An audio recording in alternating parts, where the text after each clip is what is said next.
Number 3, always know that people have mitigating circumstances to actions or to every action.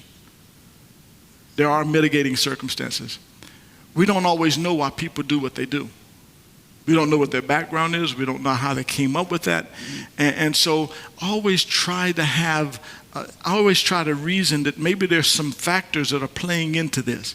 Doesn't mean that those factors are right. It just means that they are. It broadens our ability to see them more clearly. How many of you like a football life? I know. What makes us like a football life? It's more than just the football game, isn't it?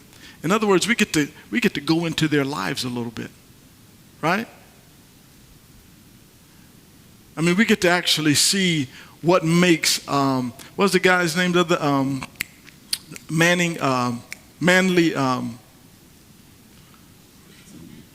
Dexter Manley. We get to look at Dexter Manley and see what was it about him that made him do the things he did. And when we get a better understanding of him, we have what? Mercy for him. Right?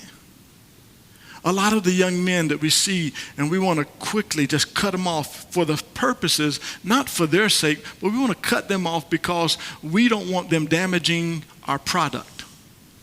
So a lot of people want to cut them out and get them out because it's hurting their product. There's interesting. Can I share this with you right quick? Can I? Let me say this. How many of you? And I'm not saying that I'm on board. I'm just saying that there's sometimes we judge too quickly, and we give leadway to some and not to others. And so there's a guy, the football player that's kneeled for the flag, and I'm not saying that's right, especially on the 4th of July. I wouldn't do it. What's his name? What? Colin Kaepernick. Colin Kaepernick. So, he's kneeling down, he's doing that thing. And whether you think it's right or not, and like I said, I personally wouldn't do it. But I don't know his circumstances. I don't know what's going on in his life. But it does appear like he's been blackballed from football. It looks that way. For taking a stand on what he believes. So has anyone, I'm sure people have come and gone and said, what causes him to do it? What are the mitigating circumstances? What makes him do these things? Should he be blackballed from the NFL because he's taken a personal stand? Now, let's move over just a section. What else is going on right now? The Women's Soccer World Cup. There is a female on that who has said she will not sing or salute the American flag. And she kneels. And she's still playing on the Women's World Cup for the United States of America. I wonder if the mitigating circumstances of both lives were compared. And I wonder if maybe there was a grace given to this young lady honoring her mitigating circumstances, saying, well, maybe because and so on and so forth. I mean, representing the United States of America in World Cup and will not stand for the American flag, will not sing it, and yet she's playing. And I'm not saying that it's wrong that she's playing. I'm just saying that it looks like they judged beyond the surface and looked at the mitigating circumstances on one, but not the other. That's all I'm saying. Don't get mad at me. And there's very little coverage. Very little coverage. I mean, how many of you knew that? But it's not been covered much, has it? It's kind of on the down low, isn't it? So what am I saying? Is that we have to judge correctly. We have to look beyond circumstances and perceive correctly. One more thing concerning that. Never substitute a law or a standard for knowing the person. Never, ever, ever substitute a law or a standard for knowing the person. I've told you before, man, on Monday nights, if you come here to this gym, you're going to smell multiple kinds of smells. In church. I mean, I guess it just makes some guys play better. I don't know. But you know, here's what I want. I'm so glad. Because I want to get to know the individual. I want to talk to the individual about the love of God. I want to let the individual know that God loves you no matter what you bring into the stall. No what kind of mess you might bring, God loves you. Now, once you come into Christ, once you come to Christ, the whole messages of the epistles are to help you get into shape. But prior to that, God just, I want you saved. I want you born again. I want you to do better. I told a young man the other night, for the first time we were talking, and this young man, prior to even playing, I said, man, I just want you to know, I want you to know that you have leadership in you. I just want you to know that, man. You have a leadership in you. And you could tell it just, oh. Now, when he played, he admittedly, he kind of lost it. I said he lost it on the court. Stormed out of the church. But you know what? The next day he called me. And he said, I want to thank you. No, he said, I want to apologize for my actions. He says, not only did I did it in front of you, but I did it in front of my family as well. He says, I want to become better. He says, I'll see you again next week. What is that saying? That's saying that, man, I'm not here to judge you. I'm not here to put, because you stormed out and you can't come back no more and so on and so forth. No, that's not the case. Man, I'm glad you are here. I see you. I see the leadership in you. I see what God can do in your life. And what if we did that to everyone? What if we looked at everyone wide-eyed and bushy-tailed and began to see the possibilities in them and call them up? Jesus would have. Jesus would have loved the hell out of them.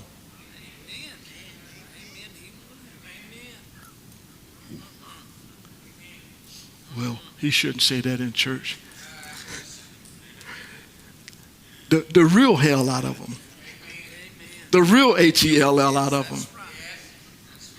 That's what I'm talking about. By looking at them and seeing people far broader than what we've been taught to. You may see a guy and he may look like, something that's in the movies or something you see on CBS or NBC or whatever, and you may automatically categorize him as the bad guy. But that guy's got a family. He got a mama. He got a daddy. Maybe daddy's not there anymore, but he's got people around him, aunties and all that love him. The only difference between you and him is Jesus. And he's cleaned you up.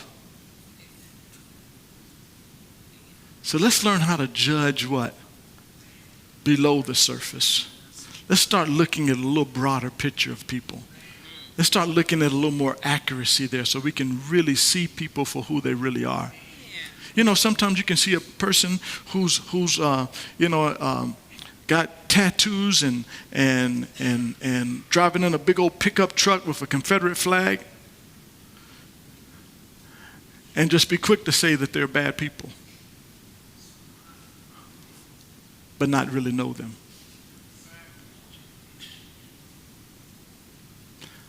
Not really know that, man, God loves them and judge them beyond the surface.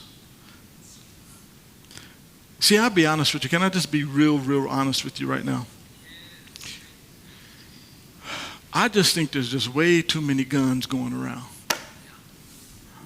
I just think that I do think there are some people that need guns, but some people are carrying guns because they've judged on the surface only. I'm not against guns. Matter of fact, I'm grateful for the people who need to be carrying guns. I wouldn't want to live in America without guns, you know? But I do believe that there are some people who don't need them. I believe there's some people who don't need them because they'll be too quick to judge at the surface level and not beyond the surface.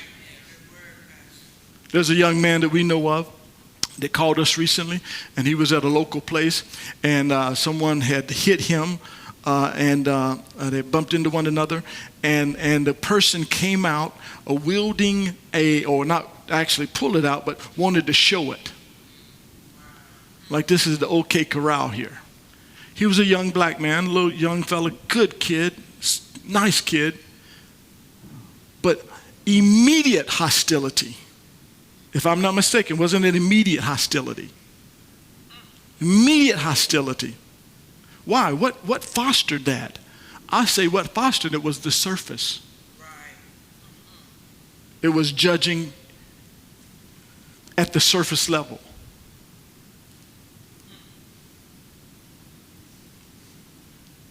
And I believe our nation that is in that posture. And that's why we believers must be in a different posture. We need to be the ones who judge below the surface and look at all of the mitigating circumstances. Otherwise, we're going to lose a generation. And we don't want to lose a generation. Let's move on. What is that? The law of what? Judging correctly. Let me just say this. You cannot get to the bottom of something without going to the person who has the bottom.